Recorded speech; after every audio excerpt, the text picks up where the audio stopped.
ఇంకోటి ఏమో చెప్పండి, నార్త్ ఈస్ట్ వాళ్ళు వచ్చాయని అది సక్సెస్ అవ్వలేదు. అంటే ఇప్పుడు అదని చూసుకుని నెక్స్ట్ 3 yearsలో ఏం చేస్తాను ఎలా చేస్తాను అది ఎవ్రీ 3 years స్ట్రాటజిక్ ప్లాన్, అది board with responsibility. Review strategic plans once in 6 months. అంటే మనం ప్లాన్ వేసుకున్నాక దాన్ని మళ్ళీ రివ్యూ చేసుకుంటూ ఉండాలి. 6 months ఒకసారి రివ్యూ చేసుకుంటూ ఉండాలి. మన దాని గురించి మనం ఏమైతే విజన్ పెట్టుకుంటామో ఆ విజన్ గురించి. Empower CEO and annual appraiser of CEO performance. CEO అంటే మా దగ్గర లీడర్ డాడీ మెయిన్ సెక్రటరీ.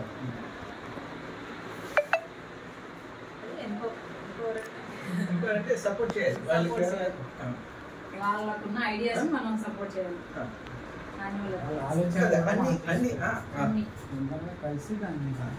ఇదన్నీ చేయని చెప్పేసి ఏం చేయాలంటే ఫస్ట్ నా దగ్గర నేను చెప్తాను చేయవచ్చు అప్పుడు అంటే అది ఎంపవర్మెంట్ కాదు. నేను చెప్పిందే